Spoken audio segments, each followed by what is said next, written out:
ठाकुराइन यशोधरा जी ने देखा कि उनकी बहू बरामदे में बहुत उदास बैठी है, तो वो अपनी बहू के पास गई और बहू को संबोधित करते हुए बोली, बहू, क्या बात है, तुम बहुत उदास लग रही हो।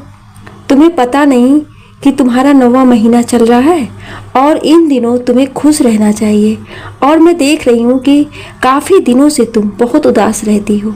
क्या बात है, कोई परेशानी है तो मुझे बताओ, मगर इस तरह उदास मत रहो। क्या हमारी किसी बात का तुम्हें बुरा लगा? अगर लगा हो तो हमें बताओ, हम अपनी गलती सुधार लेंगे। बहू राजलक्ष्मी ने घबराते हुए कहा, नहीं नहीं माँ जी, ऐसी कोई बात नहीं है। हमें आपकी किसी बात का कोई बुरा नहीं लगा, बल्कि आप तो हमें बहुत प्यार करती हैं। आपने हमें अपनी माँ की कमी कभी महसूस नहीं होने दी। तो बहू, फिर क्या बात है जो तुम इस तरह उदास हो? तुम हमें बेहिचक बता सकती हो। राजलक्ष्मी ने अपनी सास की तरफ बहुत गौर से देखा और फिर सकुचाते हुए कहने लगी, माँ, आप तो जानती हैं, इससे पहले हम 2 बेटियों को जन्म दे चुके हैं, और अगर इस बार भी बेटी हुई तो हम क्या करेंगे? डॉक्टर ने हमें साफ कह दिया है कि इसके बाद हम कभी माँ नहीं बन सकते। बस यही चिंता हमें दिन रात खाई जाती है।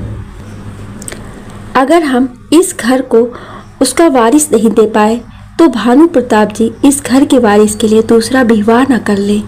अगर उन्होंने दूसरा विवाह कर लिया तो हम क्या करेंगे? हमारी जिंदगी तो अंधकार में चली जाएगी। हम उनके बिना नहीं रह सकते, और बिना वारिस के इतनी जमीन जायदाद कौन संभालेगा? बहू, हमने तुम्हें हमेशा अपनी बेटी माना है। क्या भानु प्रताप ने तुमसे कभी बेटे के बारे में बात की है कि उसे बेटा ही चाहिए? क्या कभी उसने कहा है कि मैं दूसरी शादी कर लूँगा अगर तुमने वारिस नहीं दिया तो? राजलक्ष्मी ने उदास होकर कहा, नहीं माँ, उन्होंने मुझसे कभी ऐसा कुछ नहीं कहा।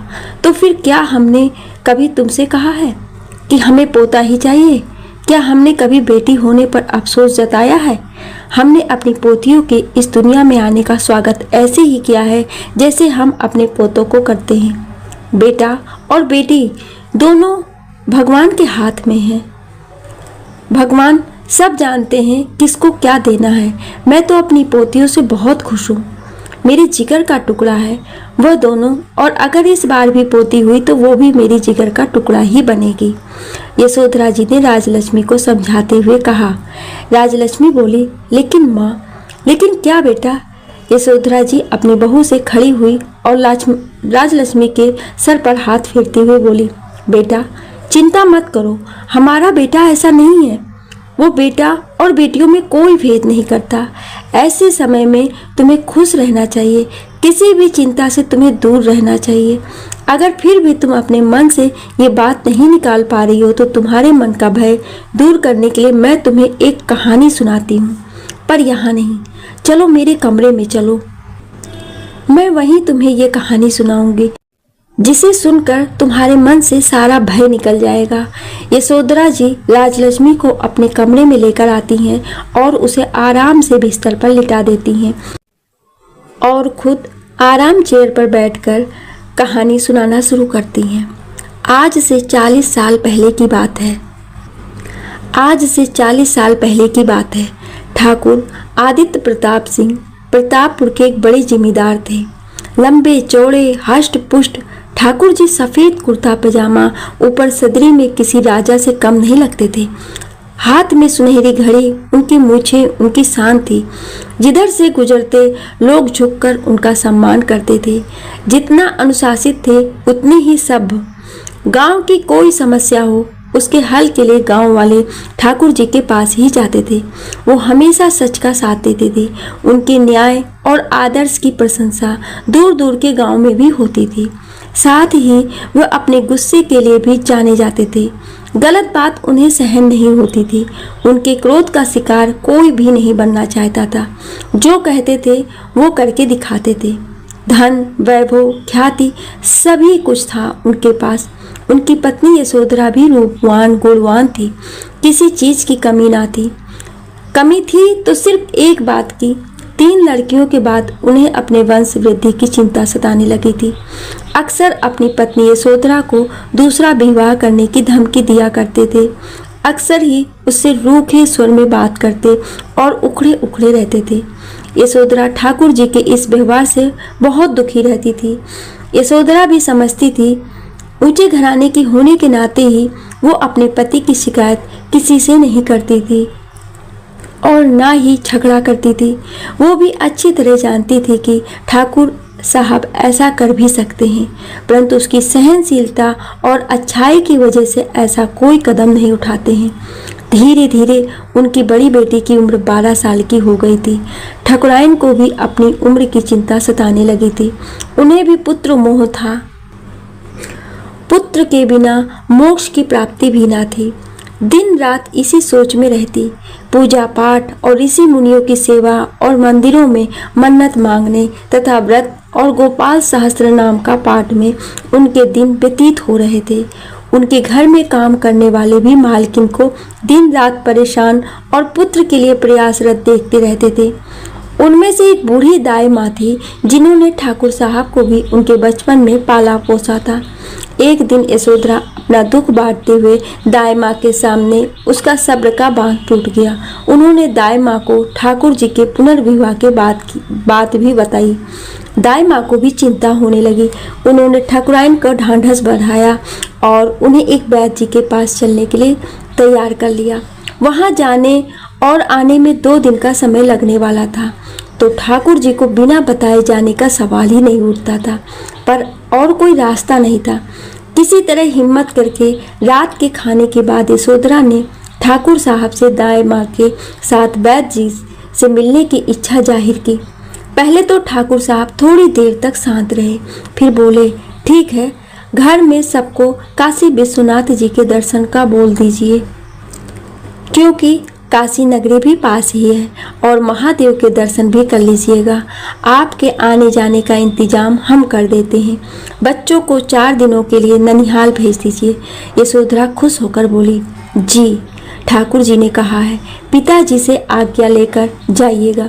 यशोधरा के लिए ये भी एक चिंता का विषय था। अब पिताजी से क्या कहेगी? उसने सारी बातें दाई माँ को बताई। दाई माँ ने आश्वासन दिया कि तुम परेशान ना हो, बड़े मालिक से हम बात कर लेंगे। दाई माँ ने बड़े ठाकुर साहब से कहा, जान की सलामती हो तो आपसे एक आज्ञा लेनी है। बड़े मालिक बोले, क्या बात है दीनू की माँ? दाई माँ बोली, काशी के पास एक बहुत बड़े वैद्य जी हैं, उनके पास से आज तक कोई खाली हाथ नहीं लौटा है।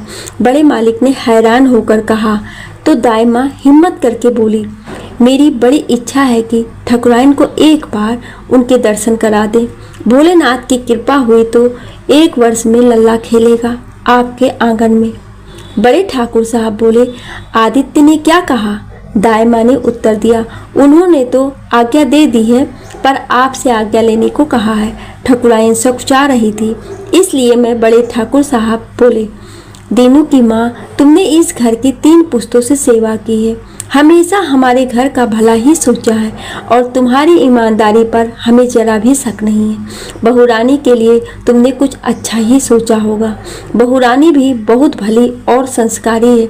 इतने वर्षों से कभी किसी को शिकायत का कोई मौका नहीं दिया। हम भी उसे बेटी समान ही मानते हैं। हम नहीं चाहते उसके साथ कुछ गलत हो या अन्याय हो। यशोधरा दरवाजे की ओर से खड़ी होकर सब सुन रही थी। उसकी आंखों में पिताजी के स्नेह भरी बातें सुनकर आंसू आ गए। ठीक है दीनू की माँ, बहू बेटे की यही इच्छा है तो ले जाओ, आखिर वंश भी तो चलाना है। अंतिम समय में पोते का मुंह देख ले, हमारी भी यही आखिरी इच्छा है, आगे भोलेनाथ की इच्छा। दाई माँ खुश हो गई। बड़े मालिक की जय हो। बड़े मालिक बोले, पर एक बात का ध्यान रखना, गांव में इसकी चर्चा ना हो। दाई माँ ने कान पकड़कर कहा, राम राम। नहीं मालिक, आपका नमक खाया है, नमक हरामी मेरे खून में नहीं है। बड़े मालिक ने कहा, ठीक है, और कहकर अंदर चले जाते हैं। दाई माँ खुश होकर कहती हैं, चलो ठकुराइन, जाने की तैयारी करो। ठकुराइन हाथ जोड़कर दाई माँ से कहती है, मैं आपका एहसान कभी नहीं भूलूंगी। दाई माँ हंसते हुए कहती है, बहू रानी, एहसान काहे का, पोता हो जाए तो कान के बाले लूंगी, वो भी सोने के। ठकुराइन भी हंसकर बोली, आप जो कहेंगी। अगले दिन यशोदा ने तीनों बच्चों को तैयार करके समझा बुझाकर नानी के घर भेज दिया। साथ ही अपनी माँ के नाम एक पत्र भी भेज दिया, जिसमें काशी दर्शन के बाद स्वयं आकर बच्चों को ले जाने की बात थी।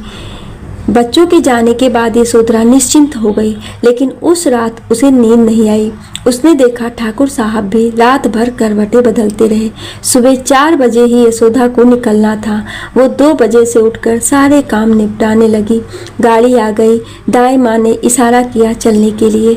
ठकुराइन कमरे के अंदर गई। ठाकुर साहब खड़े होकर खिड़की से बाहर देख रहे थे। ठकुराइन ठाकुर साहब के पैर छूकर आशीर्वाद दीजिए।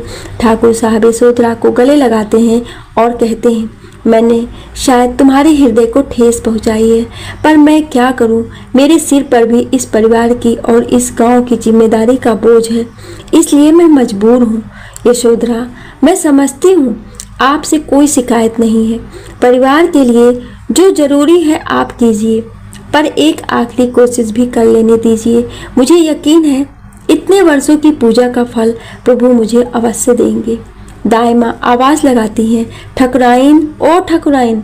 यशोधरा कहती है, मैं चलती हूँ, अपना ख्याल रखिएगा। ठकुराइन एक सुंदर कदकाठी की सभ्य महिला थी। गोरा रंग, माथे पर बड़ी लाल बिंदी, हाथों में सोने के मोटे मोटे कड़े, गले में मंगलसूत्र और मोटी चैन, हाथों में सोने की 3 अंगूठियां जिसमें एक पन्ने की थी, चमकती रहती थी। पैरों में बिछुए और मोटी पाजेब, जिसकी छम छम की आवाज पूरी हवेली में गूंजती रहती थी। दाई माँ ने उन्हें साधारण साड़ी पहनकर चलने के लिए कहा था, इसलिए हमेशा की तरह जरी की साड़ी पहनने वाली ठकुराइन ने उस दिन एक मामूली सूती साड़ी पहनी थी। काली लाल मामूली सूती साड़ी भी उन पर बहुत जच रही थी। जल्दी में अपने जेवर उतारना भूल गई थी, क्योंकि वो तो उनके रोजमर्रा के गहने थे। भोर में कार में बैठकर जब दोनों चली तब बहुत अंधेरा था। दाई माँ आराम से खर्राटे लेकर सो रही थी, पर यशोधरा की आंखों में नींद नहीं थी। 2-3 घंटे बाद जब उनकी आंखें खुली तो ठकुराइन की कंचन काया पर उनकी दृष्टि गई। दाई माँ ने कहा, ठकुराइन, इन गहनों की क्या आवश्यकता है? योगियों के पास साधारण ही जाना चाहिए। ठकुराइन को तब ध्यान आया, जल्दी में वो अपने गहने उतारना भूल गई थी। उन्होंने सारे गहने एक रुमाल में बांधकर दाई माँ को दे दिया। ठकुराइन कहने लगी, दाई माँ, मेरे हाथ में चूड़ियाँ भी नहीं है, ये तो सुहाग की निशानी है, ऐसे अच्छा नहीं लग रहा है। अपनी सूनी कलाइयों को देखते हुए उन्होंने कहा। दाई माँ ने अपने हाथ से उतारकर 2 लाल चूड़ियाँ ठकुराइन को दे दी और बोली, बेटा इसी से काम चलाओ। अभी ठकुराइन ने चूड़ियाँ पहन ली। 3 घंटे बाद वो बाबा के आश्रम पहुँच गई। वहाँ मिलने वालों की लाइन लगी थी। ड्राइवर ने गाड़ी एक तरफ लगा दी और बोला, मालकिन आप बैठी रहिए, मैं कतार में लग जाता हूँ, आपका समय जब आएगा तब आ जाइएगा। यशोधरा ने सहमत जताई। यशोधरा बाबा के सामने पहुंची, बाबा से आशीर्वाद लिया। बाबा ने कहा, सदा सौभाग्यवती रहो। बाबा ने यशोधरा की कलाई पकड़ी, उसकी नब्ज की जांच कर रहे थे। उसकी गोरी कलाइयों में 2 लाल कांच की चूड़ियां भी शोभा दे रही थी। बाबा ने कहा, पुत्री, तुम पूरी तरह स्वस्थ हो, तुम में कोई कमी नहीं है। यशोधरा बोली, परंतु बाबा ने 3 पुड़िया देते हुए कहा, अपने पति को ये 3 दिन लगातार खिला देना। यशोधरा आश्चर्य से दाई माँ की तरफ देखती है तो दाई माँ वहाँ से चलने को इशारा करती हैं। यशोधरा पूरे रास्ते बिल्कुल शांत थी। वो घर आती है तो समझ नहीं पाती क्या करे क्या नहीं। जो बात बाबा ने कही ठाकुर जी को बता नहीं सकती, क्योंकि कमी औरतों में हो सकती है, ठाकुरों में नहीं। सोचकर उसका मन सिहर जाता था। ऐसी बात सुनते ही उनका गुस्सा 7वें आसमान पर होगा। जब से वो घर वापस आई है वो गुमसुम सी हो गई थी, हमेशा अपनी सोच में डूबे रहने लगी थी। बच्चियां भी कुछ कहती तो हाँ हूँ में ही जवाब देती रहते उसकी आंखें आंसू से भर जाती थी। उसे अब अपनी उम्मीद खत्म होती नजर आ रही थी। यशोधरा रात को अपनी तीनों बच्चियों को प्यार से सुला रही थी। बार बार सर पर हाथ फेरती, कभी उनके गालों को सहलाती, कभी उनकी नज़र उतारती। उसे अब रह रहकर डर सता रहा था कि ठाकुर साहब अब जरूर दूसरा विवाह कर लेंगे। बेटे की चाह में अब उसके पास भी कोई और चारा नहीं था उन्हें रोकने का, क्योंकि यशोधरा ने उनसे आखिरी मौका मांगा था। उसे अपनी चिंता नहीं थी, वो तो सौतेली माँ के आने से उसके बच्चों का क्या होगा ये सोचकर कांप जाती थी। बच्चे सो गए थे, तभी उसे बगल के कमरे में किसी के आने की आहट हुई। वो समझ गई ठाकुर जी अपने कमरे में आ गए हैं। तभी धीरे से उठी और उस कमरे की तरफ बढ़ी। उसने देखा ठाकुर जी बिस्तर पर लेटे हैं। यशोधरा को देखकर उन्होंने कहा, आज मैं बहुत थक गया हूँ, जरा भी समय नहीं मिला विश्राम करने का। यशोधरा बिना कुछ बोले उनके पैर दबाने लगी। थोड़ी देर बाद ठाकुर जी बोले, यशु। यशोधरा बोली, जी। ठाकुर जी बोले, कहाँ खोई हूँ? यशोधरा ने कहा, नहीं नहीं, सुन रही हूँ, कहिए ना। ठाकुर जी पूछने लगे, आज 3 दिन हो गए तुम्हें वैद्य जी के यहाँ से आए हुए, तुमने कुछ बताया नहीं कि वहाँ क्या हुआ? यशोधरा जी सकुचाते हुए बोली, कुछ खास नहीं। बाबा बोले सब ठीक है। ठाकुर जी ने फिर से पूछा, कोई दवाई नहीं दी है? नहीं जी। ठाकुर जी ने उत्सुक होकर पूछा, अच्छा विश्वनाथ जी के दर्शन हुए? यशोधरा बोली, जी हुए। ठाकुर जी कहने लगे, आपने तो हमें प्रसाद भी नहीं दिया, प्रसाद नहीं लाई क्या? यशोधरा थोड़ा खुश होते हुए बोली, जी लाई हूँ। यशोधरा की आंखों में चमक आ गई कुछ सोचकर, लेकिन प्रसाद में भभूत मिला है। ठाकुर जी, ओ भभूत है? वो तो मुझे खाते ही सरक जाता है, खांसी आ जाती है।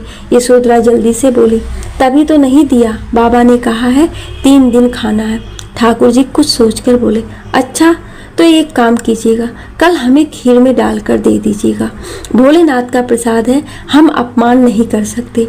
यशोधरा खुशी मन से प्रभु का मन ही मन धन्यवाद करती है।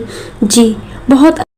अगले 3 दिन खीर में मिलाकर भभूत ठाकुर जी को दे दिया जाता है।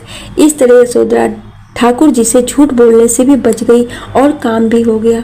2-4 दिन बाद बड़े ठाकुर साहब बोले, बहू रानी आज कुछ मेहमान आ रहे हैं, जरा स्वादिष्ट भोजन का प्रबंध करवा दीजिए। यशोधरा ने सिर झुकाकर कहा, जी पिताजी। बड़े ठाकुर साहब बोले, आज कुछ लोग आदित्य को देखने आ रहे हैं।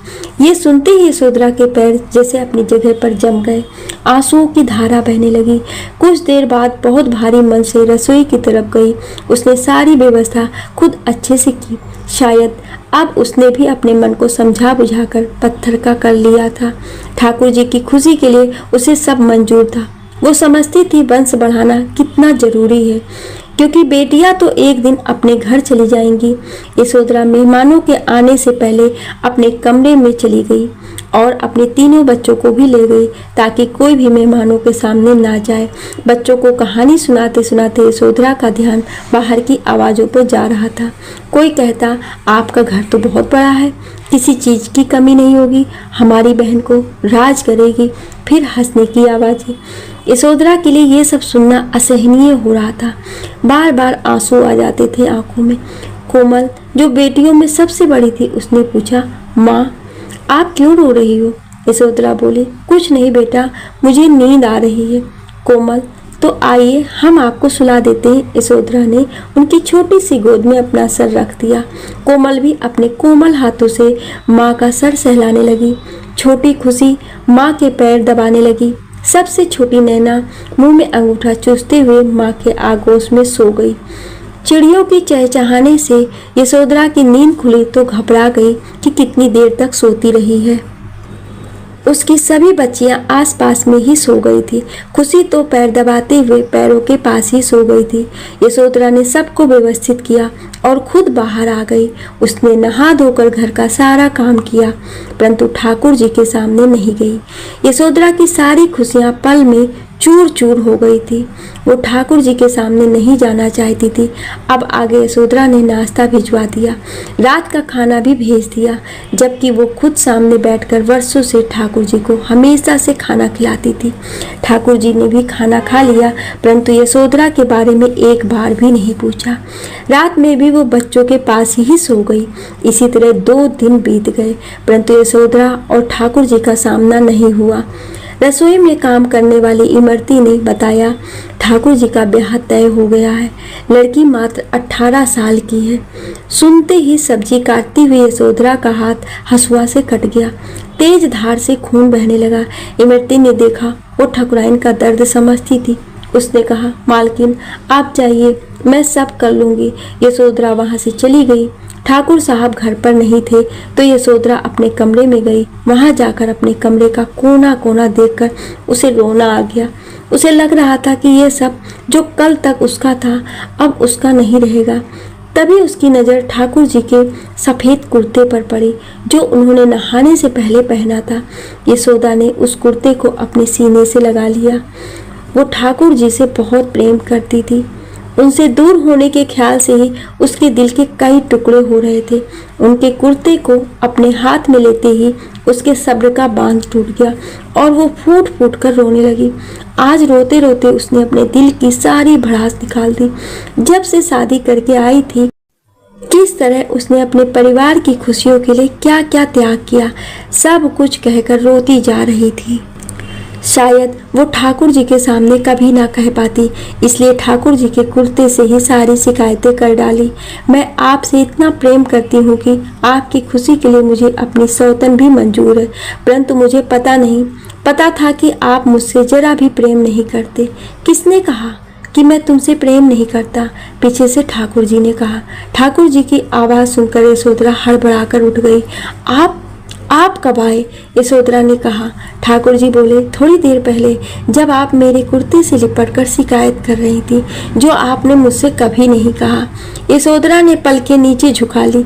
मुझसे भाग्यशाली तो मेरा कुर्ता ही है, जिससे आप इतना प्रेम करती हैं कि अपने मन की बात तो कहती हैं, शिकायतें करती हैं, झगड़ा करती हैं।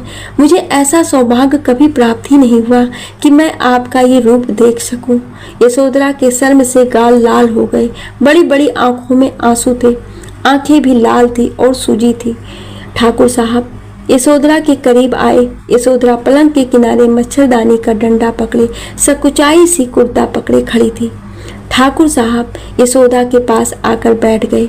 अपने हाथों से यशोधरा का हाथ लेकर बोले, यशु, तुमने अपने आप को देखा है? यशोधरा ने पलकें उठाकर ठाकुर जी को सवालिया नजरों से देखा। यशु, मैंने अपनी पूरी जिंदगी में आप जैसी खूबसूरत महिला नहीं देखी। आप तन से ही नहीं, मन से भी बहुत खूबसूरत हैं। मेरी माँ बचपन से ही चली गई, उनकी यादें भी नहीं है मेरे पास। जो औरत मेरी पूरी ज़िंदगी में मुझे सबसे कीमती है, मेरे लिए जिसने ज़िंदगी के हर फैसले में मेरा साथ दिया, सलाह दिया, प्यार दिया, मेरे गुस्से को बर्दाश्त किया, मेरे पिताजी को अपने पिता से बढ़कर सम्मान दिया, मेरे बच्चों की परवरिश की, नौकर चाकर को भी अपना भाई बहन समझा, दूसरों के दुख से दुखी होने वाली इस पूरे घर की इकलौती मालकिन होते हुए भी किसी प्रकार का कोई घमंड जिसे छू भी नहीं पाया। आपके मायके ससुराल को मिलाकर आपके पास बहुत सारे गहने हैं, परंतु आप सादगी की मूरत हैं। अपने पूजा पाठ से इस घर को आपने मंदिर बना दिया है। कौन सा गुण है जो आप में नहीं है? आपने अपनी पूरी जिंदगी सिर्फ दिया है, बदले में किसी से कुछ नहीं मांगा। स्त्री अपने छल कपट से, अपने रूप के जादू से किसी भी आदमी से कुछ भी करवा सकती है, पर आपने कभी झगड़ा तो दूर, शिकायत भी नहीं की। आज भी मैं आपके साथ इतना बड़ा अन्याय करने जा रहा हूँ, तभी भी आप कुछ नहीं कह रही हैं, क्योंकि मेरी खुशी में ना चाहते हुए भी आप खुश हैं। यशोधरा बस सुनती रही। उसकी आंखों से झरझर आंसू बह रहे थे, उसकी नाक लाल हो गई थी, उसकी साड़ी का आंचल उसके कंधे से गिर रहा था, उसके बाल खुल गए थे। खुले बाल उसे और भी खूबसूरत बना रहे थे। खिड़की से जब हवा चलती तो उसके बालों की लट बार बार उनके चेहरे पर आ जाती। यशोधरा सर झुकाकर सब सुन रही थी। ठाकुर जी भी कम बोलते थे, पर आज क्या हुआ जो इतना सब कह रहे थे। पर क्या ही फायदा आज इन खूबियों को गिनाने का, जब 18 साल की लड़की के साथ ब्याह तय करके आए हैं। यशोधरा की आंखों से ये सोचकर फिर से आंसू आ गए। ठाकुर जी बोले, यशो, तुम तो मेरे घर की लक्ष्मी हो, तुम मेरी जिंदगी की आखिरी औरत हो जिससे मैं बेइंतहा प्रेम करता हूँ। इतने सालों में तुमने मुझे कभी अकेले भोजन नहीं करने दिया, परंतु 2 दिनों से तुम मेरे सामने भी नहीं आई। क्या मैं तुम्हारी नाराजगी नहीं समझता हूँ? पर सच तो ये है कि मैं भी तुमसे नजरें नहीं मिला पा रहा था। पिताजी का और घर के बड़े रिश्तेदारों का बहुत दबाव था। मैंने कभी पिताजी की आज्ञा का उल्लंघन नहीं किया है, परंतु ये मुझसे नहीं होगा। मैं आपसे बहुत प्रेम करता हूँ और मैं आपकी जगह किसी और को नहीं दे सकता। मुझे न्याय के लिए जाना जाता है। अपने ही घर में मैं इतना बड़ा अन्याय कर सकता, मैं अपनी नज़रों में ही गिर जाऊंगा। आपको बिना किसी गलती की सज़ा नहीं दे सकता। मुझे आपकी हंसी और पायल की आवाज़ से प्यार है, इसके बिना मैं नहीं रख सकता। आपको दुखी करके मैं कभी खुश नहीं रह पाऊंगा। आप मेरे लिए देवी हो। ठाकुर जी के इतना कहते ही यशोधरा ने अपना हाथ ठाकुर जी के होठों पर रख दिया। दोनों की नजरें मिली, दोनों की आंखों में आंसू थे। ठाकुर जी ने यशोधरा के हाथों को पकड़कर अपने पास बुलाकर बैठाया और बोले, मुझे ऐसे किसी वंश और बेटे की आवश्यकता नहीं है जो हमारी सारी खुशियों को खत्म कर दे। यशोधरा के माथे पर बल पड़ गए। उसने आश्चर्य से ठाकुर जी की तरफ देखा। उसकी नजरें सवाल कर रही थी। ठाकुर जी ने आगे कहा, हाँ यशु, मैंने पिताजी से बात कर ली है और शादी के लिए मना भी कर दिया है। मैं अपने प्रेम को आपके सिवा किसी और के साथ नहीं बांट सकता। यशोधरा खुशी से ठाकुर जी के सीने से लग जाती है। अभी भी उसकी आंखों से लगातार आंसू बह रहे थे, लेकिन वो खुशी के आंसू थे।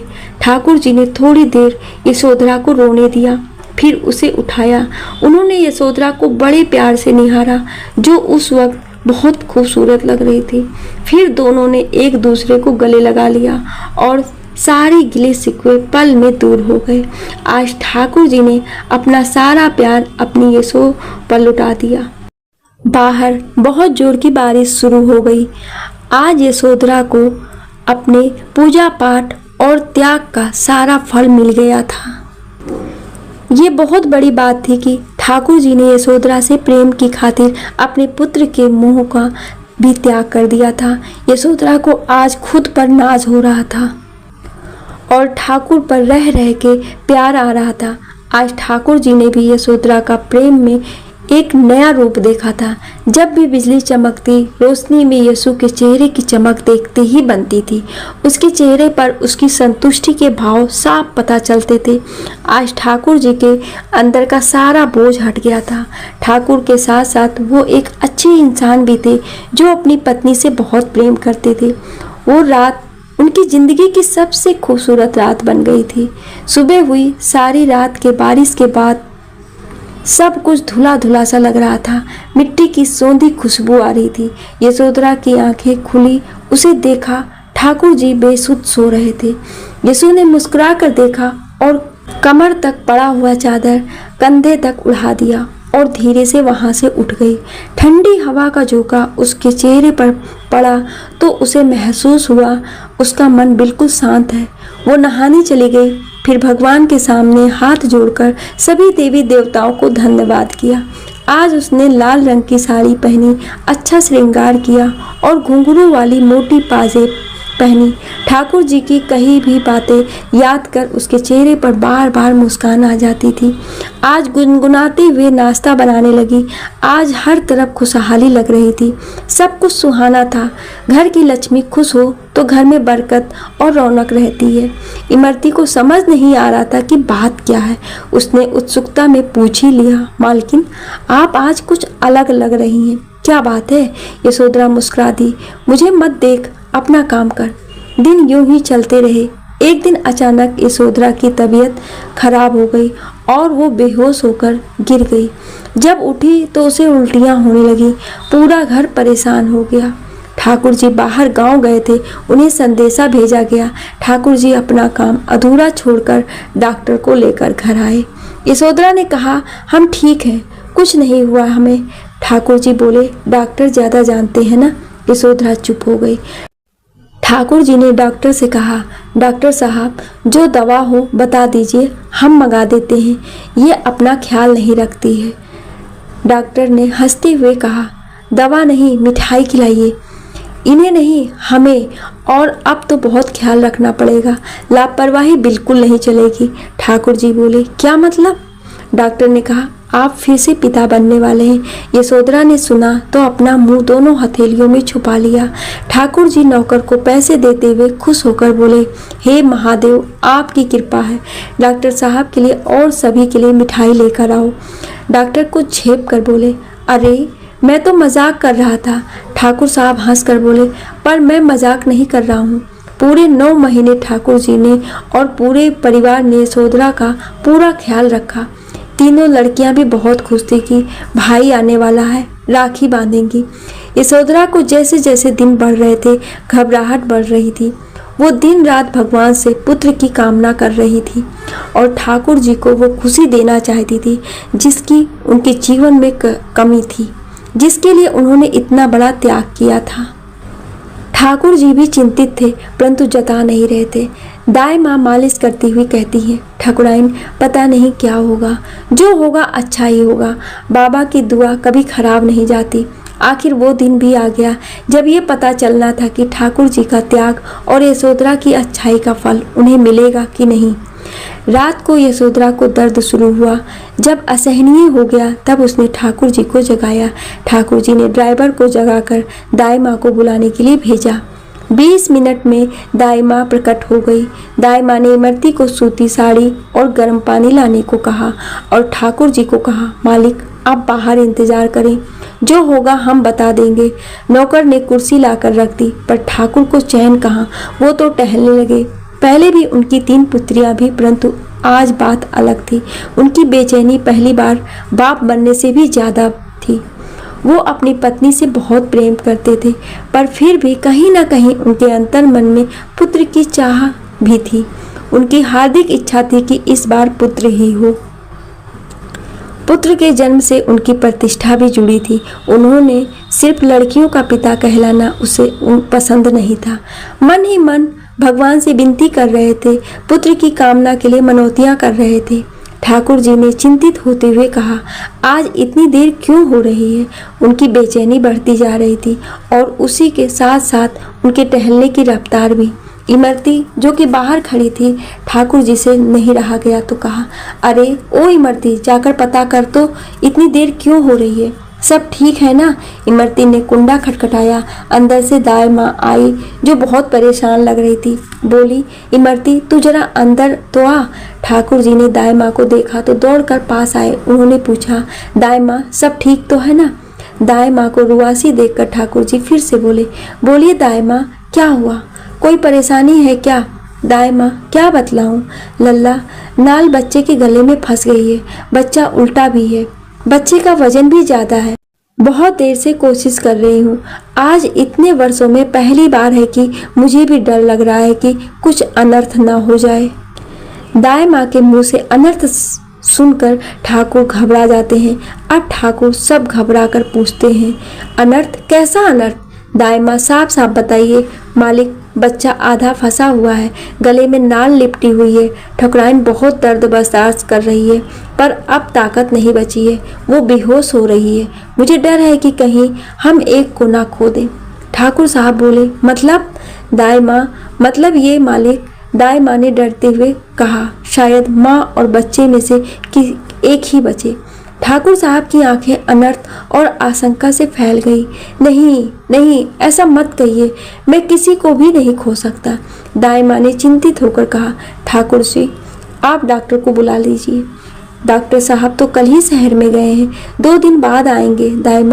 दाई माँ आप घबरा कर कहती हैं, हे भगवान अब तुम ही रक्षा करो, और हाथ जोड़कर प्रभु से प्रार्थना करने लगती है। तभी इमरती भागती हुई आई। दाई माँ जल्दी चलिए, मुझसे देखा नहीं जा रहा है। ये कहकर फपक कर रोने लगी। उसका रोना देखकर ठाकुर जी भी घबरा गए।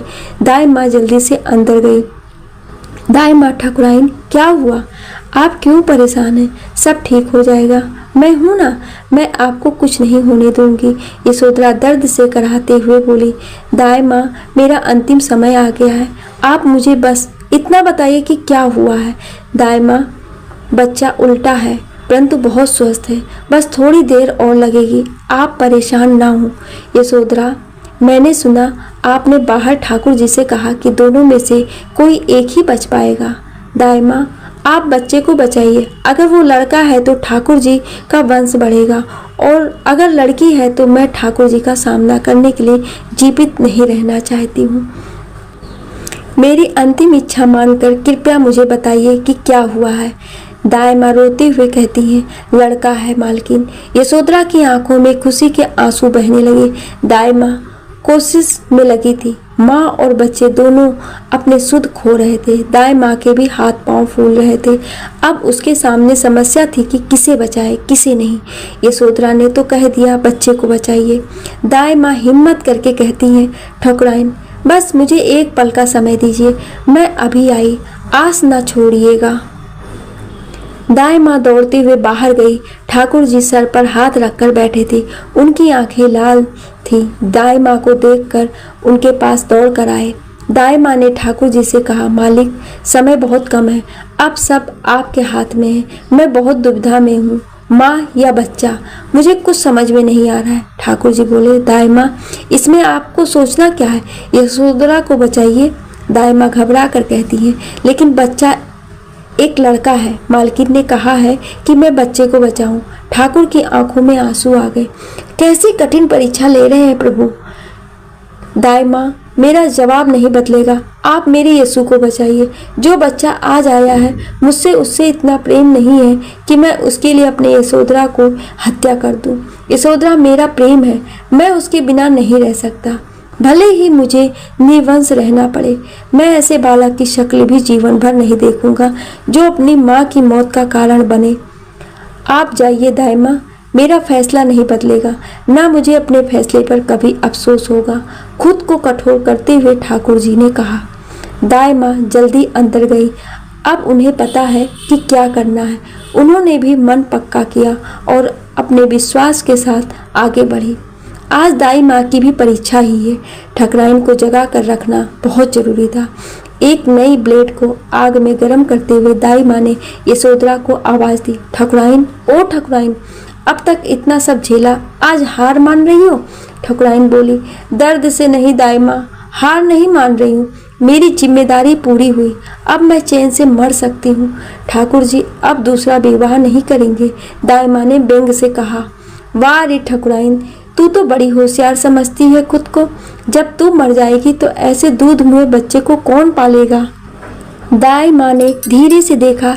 ठाकुराइन ने आंखें खोली।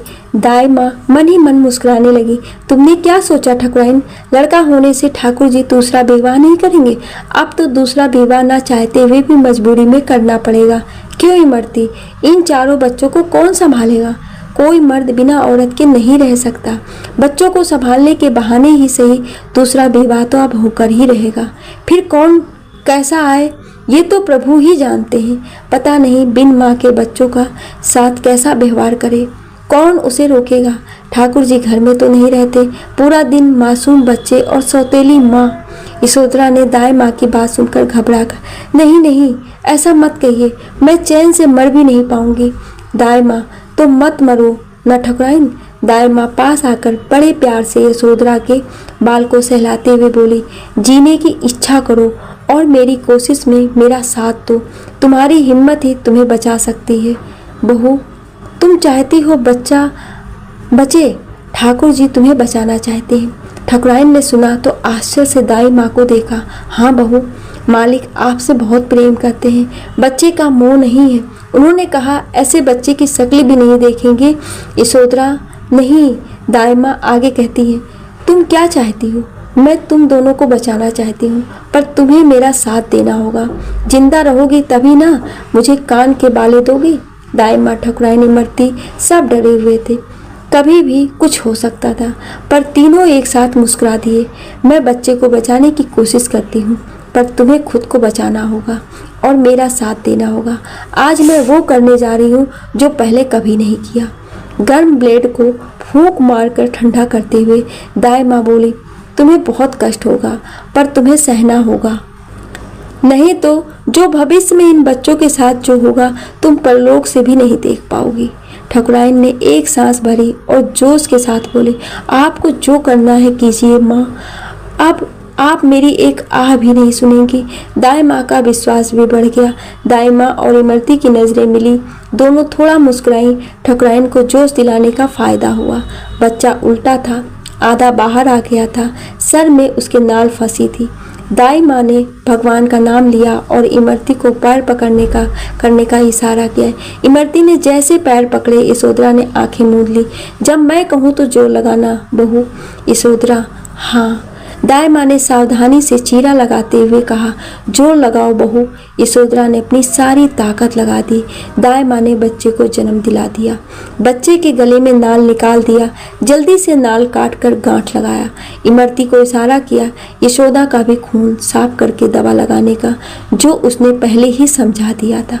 लेकिन ये क्या, बच्चा तो मुरझा गया था, रोया भी नहीं। दाई माँ परेशान हो गई, बच्चे को उल्टा करके उसकी पीठ रगड़ी, पर कुछ नहीं हुआ। ठकुराइन दर्द से करा रही थी। दाई माँ ने कहा। तब यशोधरा का ध्यान दाई माँ की तरफ गया। उसने पूछा, क्या हुआ माँ, मेरा बच्चा ठीक है ना? उसे चिंता होने लगी। तभी दाई माँ ने बच्चे को पैर से पकड़कर उल्टा किया और उसकी पेट पर 2-3 बार ठोका तो बच्चा रोने लगा और उसके रोने से बहुत से लोगों की खुशी के आंसू निकल आए। दाई माँ, इमरती और यशोधरा सभी की आंखों में खुशी के आंसू थे, साथ ही चेहरे पर मुस्कुराहट। यशोदा अपना सारा दर्द भूल गई। ठाकुर जी ने भी बच्चे की रोना सुनकर पलकें गीली हो गई, लेकिन मन शंका से भर गया कि कहीं यशोधरा को कुछ नहीं, ऐसा नहीं हो सकता। तभी इमरती ने दरवाजा खोला और दौड़कर ठाकुर जी के पास आई और बोली, लड़का हुआ है। ठाकुर जी ने कठोर सुर में डरते हुए पूछा, और यशोधरा? मालकिन भी ठीक है। ये सुनते ही ठाकुर जी ने अपनी सोने की अंगूठी निकालकर इमरती को दे दी। इमरती खुश हो गई और अंदर चली गई। ठाकुर जी ने भगवान का शुक्रिया अदा किया। तभी बड़े ठाकुर आ गए। बोले, क्या हुआ आदित्य, सब ठीक है ना? छोटे ठाकुर ने पिताजी के पैर छुए और उन्हें गले लगा लिए, परंतु अपने आंसुओं की धारा को नहीं रोक पाए। कुछ देर में खुद को संयमित करते हुए कहा, हाँ पिताजी, अब सब ठीक है। बड़े ठाकुर साहब ने भी राहत की सांस ली। दाई माँ बच्चे को लेकर बाहर आई तो बच्चे को लेकर बड़े ठाकुर साहब के पास गई। छोटे ठाकुर साहब ने बच्चे की तरफ देखा भी नहीं, बस इतना पूछा, क्या मैं यशोधरा से मिल सकता हूँ? हाँ, क्यों नहीं, मालिक हंसते हुए दाई माँ ने कहा। ठाकुर साहब कमरे में गए। ठाकुर ने उसके माथे के पसीने को पोंछते हुए कहा, आज पुत्र को उपहार में देकर तुम मुझे छोड़ना चाहती थी। इस त्याग ने मुझे तुम्हारा रीढ़ी बना दिया। यशोधरा, आपने भी तो मेरे जीवन के लिए अपने जीवन की सबसे बड़ी इच्छा का त्याग कर दिया। मैं नहीं जानती थी कि आप मुझसे कितना प्रेम करते हैं। आज मेरे दिल में आपके लिए सम्मान और बढ़ गया है। जानती हो यशु, जब तुम मेरे साथ ही थी तो मुझे तुम्हारे होने का एहसास नहीं होता था, परंतु तुम्हारे ना होने का एहसास, उस कल्पना मात्र से मेरी आत्मा कांप गई। तुम्हारे ना होने से मैं अपने वजूद की कल्पना नहीं कर सकता। मुझे कभी छोड़कर मत जाना। ये कहकर ठाकुर ने यशोधरा को गले लगा लिया। कहानी सुनाते सुनाते यशोधरा जी की आंखों में आंसू आ गए। जानती हो बेटा, ये कहानी किसकी है? ये कहानी मेरी है। ठाकुर साहब ने मुझसे तो कहा क्या कि उनको छोड़कर कभी मत जाना, परंतु खुद मुझे छोड़कर हमेशा के लिए चले गए। बेटा, जब मैं तुम्हें बहू बनाकर लाई थी, मैंने तभी सोच लिया था जो कुछ मैंने सहा है वह मैं तुम्हारे साथ कभी नहीं होने दूंगी। वैसे भी अब जमाना बदल गया है, बेटे और बेटियों में कोई अंतर नहीं रह गया। यशोधरा जी की कहानी सुनकर राजलक्ष्मी की आंखों में भी आंसू आ गए और वो कहने लगी, माँ, वो तो पिताजी थे जो आपसे इतना प्यार करते थे। क्या भानु जी भी मुझसे इतना ही प्यार करते हैं? हाँ बेटी, भानु भी तुमसे बहुत प्यार करते हैं। अगर तुम्हें हम पर भरोसा नहीं है तो चलो भानु की भी हम एक परीक्षा लेंगे, तब तुम्हें खुद ही पता चल जाएगा कि वो तुमसे कितना प्यार करता है और उसे तुम ज़्यादा प्यारी हो। बेटा नहीं। राजलक्ष्मी के चेहरे पर थोड़ी राहत नजर आ रही थी। यशोधरा जी से उसे अच्छी तरह समझा बुझाकर अपने कमरे में आ गई और ये अतीत की यादों में फिर से खो गई। कुछ दिनों बाद बच्चे के जन्म का समय नज़दीक आ गया। राजलक्ष्मी तबीयत खराब हुई तो यशोधरा जी और भानु प्रताप सिंह उनकी हॉस्पिटल पहुंचते हैं। यशोधरा जी ने डॉक्टर से अकेले में मुलाकात की और कुछ समय बाद वो भानु प्रताप के पास आई और कहने लगी, आपकी पत्नी की कंडीशन बहुत ख़राब है। हम बच्चे और माँ में से किसी एक को बचा सकते हैं, बताइए कि किससे बचाना है। ये सुनते ही भानु प्रताप सिंह घबरा गए। यशोधर आज भी वही खड़ी थी और अपने बेटे के चेहरे को ध्यान से पढ़ रही थी। बिना कुछ सोचे ही भानु प्रताप सिंह का कि आप मेरी पत्नी को बचाइए। तभी डॉक्टर ने कहा कि सोच लीजिए, बेटा है और आपकी पत्नी इसके बाद फिर कभी मां नहीं बन पाएगी। अगर आपने बेटे को खो दिया तो आपके बस 2 बेटियां ही रह जाएंगी। अगर आप चाहें तो अपने बेटे को बचा सकते हैं। भानु प्रताप सिंह ने बिना एक क्षण सोचे कहा, ये आप कैसी बातें कर रहे हैं? मैं अपनी पत्नी से बहुत प्यार करता हूँ। मुझे मेरी पत्नी चाहिए। मेरे 2 बेटियाँ हैं, वो किसी भी बेटों से कम नहीं है। मुझे बेटा नहीं चाहिए, आप मेरी पत्नी को बचाइए। यशोधरा जी के हाथ में मोबाइल था और लाइन पर राजलक्ष्मी थी और सारी बातें अपने कानों से साफ साफ सुन रही थी। अपने पति का प्यार देखकर उसकी आंखों से आंसू बह रहे थे। यशोधरा जी ने अपने बेटे के कंधे पर हाथ रखा और फिर अंदर लेबर रूम में अपनी बहू के पास आ गई। यशोधरा जी की आंखों में भी खुशी के आंसू थे कि उनका बेटा भी अपने पिता के जैसा ही है। राजलक्ष्मी के पास आकर यशोधरा जी ने उसके सिर पर प्यार से हाथ फेरा और कहने लगी, क्यों बेटा, मैंने कहा था ना कि हमें बेटे और बेटी से कोई फर्क नहीं पड़ता। अब तुमने अपने कानों से सारी बात सुन ली ना। मेरा बेटा तुमसे कितना प्यार करता है कि उसे बेटे की ज़रूरत ही नहीं है। उसे बस तुम्हारा साथ चाहिए। भगवान जो भी दे वो हमें मंजूर है। राजलक्ष्मी अब बहुत खुश थी।